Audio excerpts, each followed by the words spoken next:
सलामुअलैकुम जी भाई बूटा जी। वालेकुम सलाम जी भाईजान। भाईजान की हाल है, ठीक हो जी? शुक्र है अल्लाह पाक दा भाईजान। घर बाहर रही है ते जी अल्हम्दुलिल्लाह। भाजी केड़ा इलाका है अपना? आरफ वाला जी, आरफ वाला केड़ा चक जे? 18 डोगरा वाला जी, तहसील आरफ वाला, जिला पाकपतन जी। अच्छा भाईजान, मैं दो तीन ना सिर्फ ना तुहाडे को गल्लां पुछना चाहना वा। जी वीर। जे तुसी मेहरबानी करके तो उन्हां दा सही जवाब दिओ ते ठीक है। ते ये गल जेहड़ी है ना, हो सकदा जेड़ा जेड़ा भरा सुने दा ना मझां खरीदण वाला, जी वीर। ਉਹਦੇ ਵਾਸਤੇ ਬੜੀ ਬਿਹਤਰੀ ਤੇ ਬੜਾ ਉਹਨੂੰ ਸਾਨੀ ਦਾ ਮੂੰਹ ਵੇਖਣਾ ਪਵੇਗਾ ਇਸ ਗੱਲ ਤੋਂ। ठीक हो गया सोने वीर। ਭਾਈਜਾਨ ਜਿਹੜਾ ਪਹਿਲੀ ਵਾਰੀ ਤੁਹਾਡੇ ਇਲਾਕੇ 'ਚ ਆਉਂਦਾ ਮੱਝਾਂ ਖਰੀਦਣ, जी वीर। ਜਿਹੜੇ ਸਾਡੇ ਭਰਾ ਉਹ ਵਪਾਰੀ ਨੇ ਸਾਰੇ, हाँ जी। ਇਹਨਾਂ ਨੇ ਮੱਝਾਂ ਉਹਨਾਂ ਨੂੰ ਖਰੀਦ ਕੇ ਦਿੰਦੇ ਨੇ। हाँ जी। ਇਹਨਾਂ ਮੱਝਾਂ ਪਹਿਲਾਂ ਹੀ ਖਰੀਦੀਆਂ ਹੁੰਦੀਆਂ ਨੇ ਤੇ ਨਾਲ ਖੜ ਕੇ ਉਹਨਾਂ ਨੂੰ ਵਹਾ ਲੈਂਦੇ ਨੇ जी ਤੇ ਉਹਨਾਂ ਨੂੰ ਵੇਚ ਲੈਂਦੇ ਨੇ ਉਹਨਾਂ ਅੱਗੇ। जी ਉਹਦਾ ਕੋਈ ਮੈਨੂੰ ਗੱਲ ਦੱਸੋ ਹਾਂ ਕਿਸ ਤਰ੍ਹਾਂ ਬਚ ਸਕਦੇ ਨੇ ਉਹ? ਵੀਰ ਜੀ, ਜਿਹੜੀਆਂ ਪਹਿਲੇ ਉਹਨਾਂ ਨੇ ਖਰੀਦ ਕੇ ਵਧੀਆਂ ਹੁੰਦੀਆਂ ਨਾ ਜੀ, ਹਾਂਜੀ। ਉਹਨਾਂ ਦੇ ਮੁਤਲਕ ਤੁਹਾਨੂੰ ਕੋਈ ਪਤਾ ਨਹੀਂ ਹੁੰਦਾ ਵੀ ਇਹ ਕਿਹੜੀ ਜਗ੍ਹਾ ਤੋਂ ਮਾਲ ਲੈ ਕੇ ਆਏ ਆ, ਕਿੱਥੋਂ ਲੈ ਕੇ ਆਏ ਆ।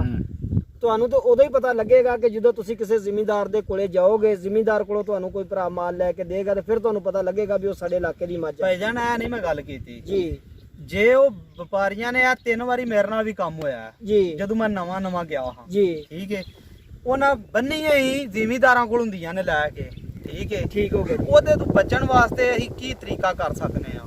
ਕੋਈ ਹੱਲ ਹੈ? ਉਹਦਾ ਹਾਲ ਇਹ ਆ ਕਿ ਤੁਸੀਂ ਖੁਦ ਹੀ ਜਿਹੜਾ ਵਾ ਆਪਣੀ ਇੱਕ ਫੀਲਡ ਬਣਾਓ, ਆਪਣਾ ਇੱਕ ਦੋਸਤ ਬਣਾਓ, ਕੋਈ ਆਪਣਾ ਰਿਸ਼ਤੇਦਾਰ ਬਣਾਓ ਕਿ ਜਿੰਦੀ ਵਜ੍ਹਾ ਨਾਲ ਤੁਸੀਂ ਜ਼ਿਮੀਂਦਾਰ ਦੇ ਬੂਹੇ ਤੇ ਖੁਦ ਹੀ ਜਾ ਸਕੋ, ਵਪਾਰੀਆਂ ਤੋਂ ਬਚ ਸਕੋ। ਵਪਾਰੀਆਂ ਤੋਂ ਬਚੋ। ਜਿਹੜੇ ਵਪਾਰੀ ਨਾਲ ਲੈ ਕੇ ਤੁਰਦੇ ਨੇ, ਹੁਣ ਸਾਡੇ ਕੋਲ ਲੈਂਦੇ ਨੇ ਉੱਥੇ 5000 ਰੁਪਇਆ ਮਾਈ ਦਾ ਇੱਕ ਦਾ। ਜੀ ਠੀਕ ਹੈ, ਇਹ ਗੱਲ ਹਕੀਕਤ ਇਹਦੇ 'ਚ ਸ਼ੱਕ ਕੋਈ ਨਹੀਂ। ਕੋਈ ਸ਼ੱਕ ਨਹੀਂ। 5000 ਵੀ ਲੈ ਕੇ ਜੀ ਤੇ ਫੇਰ ਵੀ ਉਹ ਵਿੱਚੋਂ ਦਲਾਲੀ ਅੱਗੇ ਮੱਝ ਉਹ ਮਕਾ ਲੈਣ, ਜੀ ਉਹਨਾਂ ਦਾ ਕੋਈ ਹੱਲ? ਵੀਰ ਜੀ, ਇਹ ਤੇ ਬੇਮਨਾਸਬੀ ਹੈ ਨਾ ਵੀ ਇੱਕ ਮਹਿਮਾਨ ਤੋਂ ਤੁਸੀਂ ਕਿਸੇ ਕੋਲੇ ਜਾਂਦੇ ਹੋ, ਤੁਹਾਡੇ ਨਾਲ ਏਡੀ ਵੱਡੀ ਜ਼ਿਆਦਤੀ ਕਰਦਾ ਵਾ। ਹਾਂਜੀ। ਇਹ ਉਹਦਾ ਹੱਕ ਨਹੀਂ ਬਣਦਾ, ਇਹ ਉਹਦੇ ਬੱਚਿਆਂ ਵਾਸਤੇ ਰਿਜ਼ਕ ਜਿਹੜਾ ਉਹ ਹਰਾਮ ਆ। ਦੂਸਰਾ ਆਪਣੀ ਜਿਹੜੀ ਬਾਰ ਏ, ਕਿਹੜੀ ਬਾਰ ਬੋਲਦੀ ਆ ਆਪਣੀ? ਸਾਡੀ ਨੀਲੀ ਬਾਰ ਬੋਲਦੀ ਹੈ। ਨੀਲੀ ਬਾਰ ਬੋਲਦੀ ਏ। ਇਹਨਾਂ ਦੇ ਨੀਲੀ ਬਾਰ ਦੇ ਵਿੱਚ ਤਕਰੀਬਨ ਬਾਹਰੋਂ ਜਿਹੜਾ ਮਾਲ ਲਿਆ ਕੇ ਖਿਲਾਰ ਕੇ ਵਪਾਰੀ ਵੇਚ ਲੈਂਦੇ ਨੇ ਤੇ ਪੈਸੇ ਨੀਲੀ ਦੇ ਲੈ ਲੈਂਦੇ ਨੇ ਜੀ। ਉਹਨਾਂ ਦਾ ਵੀ ਕੋਈ ਹੱਲ ਹੈ?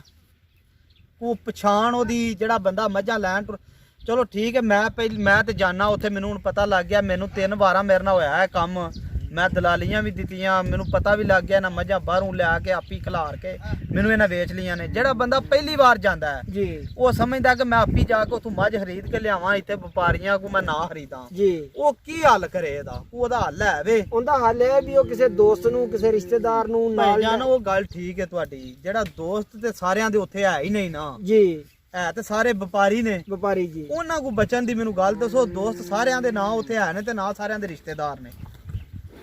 ਉਹਨਾਂ ਤੋਂ ਬਚਣ ਵਾਸਤੇ ਫਿਰ ਉਹਨੂੰ ਕਿਸੇ ਅੱਛੇ ਮੁਖਲਸ ਦੋਸਤ ਦੀ ਜ਼ਰੂਰਤ ਹੋ ਸਕਦੀ ਆ, ਹੋਰ ਉਹ ਕੁਝ ਨਹੀਂ ਕਰ ਸਕਦਾ। ਸਹੀ ਹੋ ਗਿਆ ਇਹ ਹੁਣ। ਤੇ ਦੂਸਰੀ ਗੱਲ ਇਹ ਵੇ, ਅਸੀਂ ਉੱਥੋਂ ਮੱਝਾਂ ਲੈਣ ਜਾਂਦੇ ਆ, ਜੀ ਚਲੋ ਜ਼ਿਆਦਾ ਦੇਰ ਤੇ ਨਹੀਂ, ਕੋਈ ਥੋੜੀ ਦੇਰ, ਤੁਹਾਡੇ ਨਾਲ ਵੀ 2-3 ਸਾਲ ਹੋ ਗਏ ਨੇ, ਜੀ ਸਲਾਮ ਦੁਆਇਆ ਚੰਗੀ ਮਾੜੀ। ਇਹੀ ਨੀਲੀ ਮੱਝ ਦੀ, ਜਿਹੜੀ ਨੀਲੀ ਦੀ ਅਸਲ ਮੱਝ ਹੈ, ਹਾਂਜੀ। ਉਹਦੀ ਪਛਾਣ ਕਿਸ ਤਰ੍ਹਾਂ ਕਰ ਸਕਨੇ ਆ ਤੁਹਾਡੇ ਇਲਾਕੇ 'ਚ? ਭਾਜੀ, ਜਿਹੜੀ ਨੀਲੀ ਬਾਰ ਦੀ ਮੱਝ ਹੈ, ਉਹਦੀ ਪਹਿਚਾਣ ਮੱਝ ਖੁਦ ਹੀ ਕਰਾ ਲੈਂਦੀ ਹੈ। ਜੇ ਅਗਰ ਥੋੜਾ ਜਿਹਾ ਬੰਦਾ ਸਮਝਦਾਰ ਹੋਵੇ, ਹਾਂਜੀ। ਮੱਝ ਨੂੰ ਅੱਛੀ ਤਰ੍ਹਾਂ ਪਹਿਚਾਣ ਸਕਦਾ ਹੋਵੇ ਤਾਂ ਨੀਲੀ ਬਾਰ ਦੀ ਮੱਝ ਜਿਹੜੀ ਆ ਤੁਹਾਨੂੰ ਖੁਦ ਬਖੁਦ ਹੀ ਦੱਸ ਸਕਦੀ ਆ।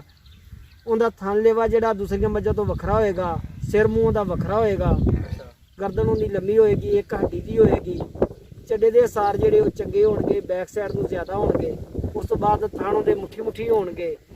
ਇਹ ਚੀਜ਼ਾਂ ਜਿਹੜੀਆਂ ਨੀਲੀ ਬਾਰ 'ਚ ਉਹ ਜ਼ਿਆਦਾ ਪਾਈਆਂ ਹੁਣ ਤੁਹਾਡੇ ਇਲਾਕੇ 'ਚ ਜਾ ਕੇ ਅਸੀਂ ਵਪਾਰੀਆਂ ਕੋ ਮਾਲ ਲਈਏ ਤੇ ਬਿਹਤਰ ਰਵਾਂਗੇ, ਜਾਂ ਘਰ ਵਾਲੇ ਕਿਸੇ ਜੱਟ ਜ਼ਿਮੀਂਦਾਰ ਕੋ ਲਈਏ ਤੇ ਬਿਹਤਰ ਰਵਾਂਗੇ? ਜ਼ਿਆਦਾ ਬਿਹਤਰ ਤੁਸੀਂ ਜੱਟ ਜ਼ਿਮੀਂਦਾਰ ਕੋਲੋਂ ਮਾਲ ਲਓ ਤਾਂ ਜ਼ਿਆਦਾ ਬਿਹਤਰ ਰਹੋਗੇ। ਹੁਣ ਤੁਹਾਡੇ ਕੋ ਆਰਫ ਵਾਲੇ ਮਾਲ ਚੰਗੀਆਂ ਮੱਝਾਂ ਨਿਕਲਦੀਆਂ ਨੇ, ਕਬੂਲੇ ਦੀਆਂ ਚੰਗੀਆਂ ਨੇ, ਪਾਕਪਤਨ ਦੀਆਂ ਚੰਗੀਆਂ ਨੇ, ਕਿਹੜਾ ਇਲਾਕਾ ਤੁਹਾਡੇ 'ਚ ਪੈਂਦਾ ਭਾਈ? ਜਿਹੜੀ ਅੱਛੀ ਮੱਝ ਨਿਕਲਦੀ? ਸਾਡੇ ਕਬੂਲੇ ਦੀ ਮੱਝ ਵੀ ਅੱਛੀ ਨਿਕਲਦੀ ਆ, ਪਾਕਪਤਨ ਦੀ ਮੱਝ ਵੀ ਅੱਛੀ ਨਿਕਲਦੀ ਆ।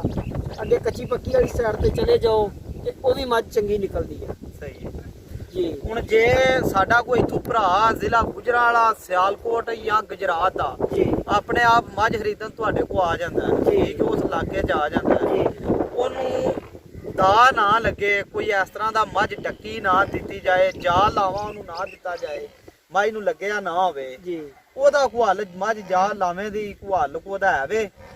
ਉਹ ਭਾਈਆ ਇੱਕੋ ਹੀ ਹੱਲ ਹੁੰਦਾ ਕਿ ਜੋ ਕਿਸੇ ਜ਼ਿਮੀਂਦਾਰ ਕੋਲੋਂ ਮੱਝ ਲੈ ਤੇ ਉਹਦੇ ਨਾਲ ਇਹ ਧੋਖਾ ਨਹੀਂ ਹੋਏਗਾ। ਹੁਣ ਜ਼ਿਮੀਂਦਾਰ ਕੋ ਨਹੀਂ ਲੈ ਸਕਦਾ, ਕਿਸ ਤਰ੍ਹਾਂ ਜਾਏਦਾ ਜ਼ਿਮੀਂਦਾਰ ਕੋਲ, ਇਹ ਵੀ ਤਾਂ ਵਜ੍ਹਾ ਬਣੇਗਾ ਭਾਜੀ। ਜਿਹੜਾ ਜਦੋਂ ਵਪਾਰੀ ਕੋਲੇ ਜਾਏਗਾ ਸਾਰੀ ਗੱਲ ਉਹ ਧੋਖਾ ਤਾਂ ਖਾਏਗਾ ਹੀ ਨਾ, ਵਪਾਰੀ ਨੇ ਤਾਂ ਉਹਨੂੰ ਆਪਣਾ ਕੰਮ ਵਿਖਾਣਾ ਹੀ ਵਿਖਾਣਾ ਵਾ। ਜਿਹੜੇ ਤੁਹਾਡੇ ਇਲਾਕੇ ਦੇ ਵਪਾਰੀ ਨੇ ਜੀ ਆਰਫ ਵਾਲੇ ਦੇ, ਮੇਰੇ ਨਾਲ ਤੇ ਵਰਤੀਆਂ ਨੇ ਤੇ ਮੈਂ ਤੇ ਤਾਂ ਪਿਆ ਕਰਨਾ ਜੀ, ਆਰਫ ਵਾਲੇ ਦੇ, ਕਬੂਲੇ ਦੇ, ਜੀ ਦਰਿਆ ਦੀਆਂ ਦੋਵਾਂ ਸਾਈਡਾਂ ਜਿਹੜੀਆਂ ਅੱਡਾ ਸਹੂਕਾ, ਠੀਕ ਹੈ, ਮੋਦਾ ਕੋਕਾ, ਜੀ ਉਧਰੋਂ ਪਰਲੀ ਸਾਈਡ ਤੇ ਹੋ ਜਾਈਏ ਮਿਰਜਨਾਬਾਦ, ਡਾਰਾਂ ਵਾਲਾ, ਚਿਸ਼ਤੀਆਂ, ਜੀ ਠੀਕ ਹੈ।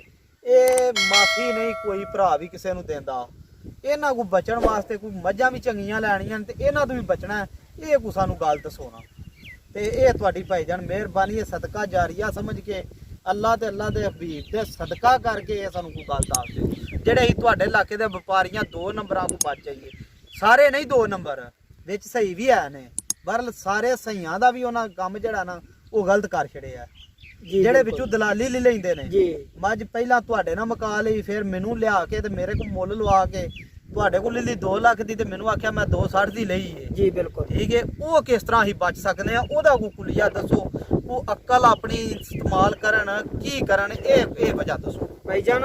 ਅਗਰ ਤੁਹਾਨੂੰ ਕਹਿੰਦਾ ਵੀ ਮੈਂ ਮੱਝ 2.60 ਦੀ ਲਈ ਆ, ਤੁਹਾਡੇ ਦਿਲ ਨੂੰ ਮੱਝ ਨਹੀਂ ਚੰਗੀ ਲੱਗਦੀ, ਵੀ ਮੱਝ ਤੁਹਾਨੂੰ ਦੱਸਦੀ ਵੀ ਮੈਂ 2 ਲੱਖ ਦੀ ਉਹ 2.60 ਦੀ ਕਹਿ ਰਿਹਾ ਵਾ, ਤੁਸੀਂ ਉਹਨੂੰ ਬਿਲਕੁਲ ਉਹ ਮੱਝ ਨੂੰ ਨਾ ਲਵੋ। ਤੁਸੀਂ ਆਪਣੀ ਅਕਲ ਦਾ ਇਸਤੇਮਾਲ ਕਰੋ, ਜਿੰਨੇ ਦਾ ਤੁਹਾਨੂੰ ਚੰਗੀ ਲੱਗਦੀ ਹੈ, ਆਪਣੇ ਦਿਲ ਨੂੰ ਚੰਗੀ ਲੱਗਦੀ ਹੈ। ਮੇਰੇ ਤੇਰੇ ਕਹਿਣ ਤੇ ਤੁਸੀਂ ਉਹ ਡੰਗਰ ਨਾ ਖਰੀਦ ਕਰੋ। ਫਰਜ਼ ਕੀਤਾ ਤੁਹਾਨੂੰ ਇਸ ਚੀਜ਼ ਤੇ ਡਾਊਟ ਆਉਂਦਾ ਵਾ ਵੀ ਯਾਰ ਇਹਨੇ ਮੱਝ ਪਹਿਲੇ ਖਰੀਦ ਕੇ ਬੱਧੀ ਆ, ਤੁਸੀਂ ਲਿਆਜ਼ਾ ਉਸ ਮੱਝ ਨੂੰ ਖਰੀਦੋ ਹੀ ਨਾ। ਜਿਹੜੇ ਭਰਾ ਜਿਹੜੇ ਚੈਨਲ 'ਤੇ ਚਲਾਉਂਦੇ ਨੇ ਜੀ ਤੁਹਾਡੇ ਇਲਾਕੇ 'ਚ, ਹਾਂਜੀ, ਮਾਲਕ ਦਾ ਨੰਬਰ ਹੀ ਨਹੀਂ ਦਿੰਦੇ, ਜੀ ਠੀਕ ਹੈ। ਦੂਸਰੇ ਨੰਬਰ ਤੇ ਉਹਨਾਂ ਮਾਲਕ ਨਾਲ ਪਹਿਲਾਂ ਹੀ ਮੱਝ ਮਕਾਈ ਹੁੰਦੀ ਏ, ਜੀ ਵਿੱਚੋਂ ਪੈਸੇ ਲੈਂਦੇ ਨੇ ਪਿਓ, ਉਹਨਾਂ ਦਾ ਕੋਈ ਹੱਲ ਹੈ ਭਾਜੀ? ਉਹਦਾ ਹੱਲ ਇਹ ਹੀ ਆ ਵੀ ਜਦੋਂ ਤੁਸੀਂ ਮੱਝ ਚੈਨਲ ਤੇ ਤੁਸੀਂ ਲੈਨੇ ਆ, ਤੁਸੀਂ ਉੱਥੇ ਜਾਂਦੇ ਆ, ਉਦੋਂ ਉਹਨੂੰ ਖੁਦ ਪੁੱਛੋ ਵੀ ਭਾਈ ਜਾਨ ਮੱਝ ਤੁਸੀਂ ਕਿੰਨੇ ਦੀ ਵੇਚੀ, ਇਹਦਾ ਕੀ ਤਰੀਕਾ ਕਾਰ ਹੈ, ਇਹਦੀ ਦੁੱਧ ਦੀ ਰੇਸ਼ੋ ਕੀ ਆ, ਇਹ ਕੀ ਹਿਸਾਬ ਕਿਤਾਬ ਆ, ਤੇ ਉਹ ਤੁਹਾਨੂੰ ਖੁਦ ਹੀ ਇਸ ਚੀਜ਼ ਦਾ ਪਤਾ ਚੱਲ ਜਾਏਗਾ। ਦੂਸਰਾ ਇਹ ਗੱਲ ਹੈ ਕਿ ਜਿਹੜਾ ਦੁੱਧ ਆ ਉਹਨਾਂ ਪਤਾ ਕਰਨਾ ਹੈ, ਮਾਲ ਜਿਹੜਾ ਤੁਸੀਂ YouTube ਤੇ ਚਾੜਦੇ ਹੋ, ਚੈਨਲ ਤੇ ਚਲਾਉਂਦੇ ਹੋ ਜੀ, ਉਹਨੂੰ ਆ ਕੇ ਆਪੀ ਬੰਦਾ ਚੈੱਕ ਕਰੇ ਜੀ, ਉਹ ਬਿਹਤਰ ਹੈ ਜਾਂ ਫੋਨ ਤੇ ਮੰਗਾ ਲੇ ਤੇ ਉਹ ਬਿਹਤਰ ਹੈ? ਨਹੀਂ, ਬਿਹਤਰ ਆ ਵੀ ਉਹਨੂੰ ਆਪ ਜਾ ਕੇ ਚੋਏ 2 ਟਾਈਮ, ਚੋਣ ਤੋਂ ਬਾਅਦ ਜਿਹੜਾ ਉਹਨੂੰ ਪਾਸ ਕਰਕੇ ਫਿਰ ਲੈ ਕੇ ਆਏ। ਮੱਝ ਸਾਨੂੰ ਤੁਹਾਡੇ ਇਲਾਕੇ 'ਚ ਜਿਹੜਾ ਸਾਰਿਆਂ ਤੋਂ ਮੇਨ ਕੰਮ ਹੈ ਉਹ ਦੱਸੋ, ਤੁਹਾਡੇ ਇਲਾਕੇ 'ਚ ਸਾਨੂੰ ਮੱਝ ਗੱਭਣ ਲੈਣੀ ਚਾਹੀਦੀ ਹੈ ਜਾਂ ਸੂਈ ਲੈਣੀ ਚਾਹੀਦੀ ਹੈ? ਜੇ ਤਾਂ ਅਗਰ ਇਸ ਡਾਊਟ ਤੋਂ ਬਚਣਾ ਵਾ ਵੀ ਉਹਨੂੰ ਬੱਚਾ ਨਾ ਲੱਗਾ ਹੋਏ, ਉਹਨੂੰ ਡੱਕਾ ਨਾ ਲੱਗਾ ਹੋਏ, ਫਿਰ ਦੇਖ ਕੇ ਮੱਝ ਸਾਫ ਸੁਥਰੀ ਜਿਹੜੀ ਉਹ ਤੁਸੀਂ ਗੱਭਣ ਵੀ ਖਰੀਦ ਸਕਦੇ ਆ, ਉਹਦੇ ਵਿੱਚ ਡਾਊਟ ਨਹੀਂ ਹੋ ਸਕਦਾ। ਠੀਕ ਹੋ ਗਿਆ।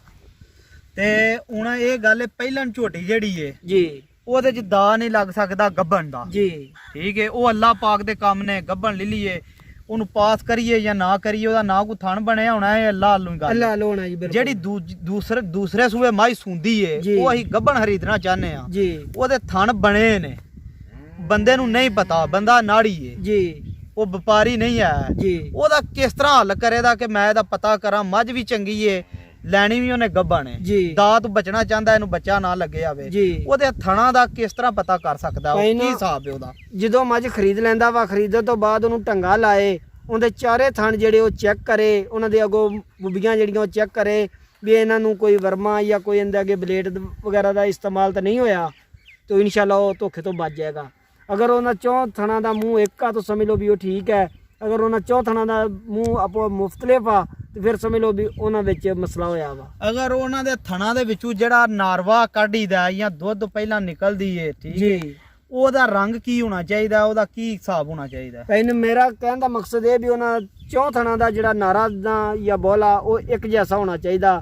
ਫਰਜ਼ ਕੀਤਾ 3 ਚੋਂ ਬੋਲਾ ਆਂਦਾ, ਇੱਕ ਚੋਂ ਕੱਚੀ ਲੱਸੀ ਆਂਦੀ, ਪਾਣੀ ਆਂਦਾ ਵਾ, ਤੇ ਬਿਲਕੁਲ ਉਹਨੂੰ ਨਹੀਂ ਲੈਣਾ ਚਾਹੀਦਾ। ਅਗਰ ਉਹ ਨਾਰਵਾ ਰੰਗ ਇੱਕ ਦਾ ਹੀ ਇੱਕ ਥਣ ਦਾ ਪਤਲਾ, ਇੱਕ ਥਣ ਦਾ ਸੰਘਣਾ ਜੀ, ਠੀਕ ਹੈ, ਫਿਰ ਦੂਸਰੇ ਥਣ ਦਾ ਜਿਹੜਾ ਨਾ ਸੰਘਣਾ, ਇੱਕ ਥਣ ਦਾ ਪਤਲਾ, ਇਹਦਾ ਕੀ ਹਿਸਾਬ ਹੋਣਾ ਚਾਹੀਦਾ? ਸੰਘਣੇ ਪਤਲੇ ਦਾ ਕੋਈ ਰੌਲਾ ਨਹੀਂ, ਰੰਗ ਇੱਕ ਹੋਣਾ ਚਾਹੀਦਾ ਵਾ, ਉਹ ਕੋਈ ਮਸਲਾ ਨਹੀਂ ਵੀ ਇੱਕ ਚੋਂ ਮੋਟਾ ਆ ਰਿਹਾ, ਇੱਕ ਚੋਂ ਪਤਲਾ ਆ ਰਿਹਾ ਵਾ, ਉਹ ਕੋਈ ਗੱਲ ਨਹੀਂ। ਉਹ ਡੰਗਰ ਪਹਿਲੇ ਛੱਡਣ ਨਾਲ ਜਾਂ ਪਹਿਲੇ ਵਿੱਚ ਡੋਕੇ ਰਹਿਣ ਨਾਲ ਵੀ ਜਾਣੀ ਕਿ ਇਹ ਕੰਮ ਹੋ ਜਾਂਦਾ ਵਾ। ਲੋ ਜੀ ਭਾਈ ਬੂਟਾ ਜੀ, ਤੁਹਾਡੀ ਮਿਹਰਬਾਨੀ, ਠੀਕ ਹੈ, ਸ਼ੁਕਰੀਆ ਤੁਹਾਡਾ। ਅੱਜ ਜੇ ਕਿਸੇ ਭਰਾ ਨੇ ਵੀਡੀਓ ਵੇਖੀ ਤੇ ਸਾਡੇ ਲੋ ਨੂੰ ਇੱਕ ਤੋਹਫਾ ਹੀ ਏ, ਇਹ ਕੰਮ ਚੈੱਕ ਕਰ ਲੈਦਾ। ਅਗਰ ਨੀਲੀ ਬਾਰ ਚੋਂ ਮੱਝ ਲੈਣ ਜਾਂਦਾ, ਮੇਰਾ ਭਰਾ ਉੱਥੋਂ ਜਾ ਲੱਗੇ ਆ, ਠੀਕ ਹੈ। ਇਹਦੀ ਕੋਸ਼ਿਸ਼ ਕਰਨੀ ਹੈ ਬਚਣ ਦੀ, ਥਣ ਬਣੇ ਮੱਝ ਦੂਸਰੇ ਸੂਬੇ ਮੱਝ ਗੱਭਣ ਲੈਣੀ ਹੈ, ਥਣ ਬਣੇ ਦੀ ਕੋਸ਼ਿਸ਼ ਕਰਨੀ ਹੈ ਕਿ ਉਹਨੂੰ ਨਾ ਲੱਗੇ ਆਵੇ ਜਾ, ਠੀਕ ਹੈ। ਤੇ ਅੱਲਾਹ ਪਾਕ ਤੁਹਾਨੂੰ ਜ਼ਿੰਦਗੀ ਦੇ, ਤੇ ਭਾਈ ਬੂਟਾ ਸਾਹਿਬ ਨੂੰ ਤੇ ਭਾਈ ਚੈਨਲ ਵਾਲਿਆਂ ਨੂੰ ਵੀ ਜਿਨ੍ਹਾਂ ਜਿਨ੍ਹਾਂ ਇਹ ਮੂਵੀ ਬਣਾਈ ਹੈ ਚਲਾਣ, ਅੱਲਾਹ ਪਾਕ ਇਹਨਾਂ ਦਾ ਸਦਕਾ ਜਾਰੀਆ ਕਬੂਲ ਕਰੇ।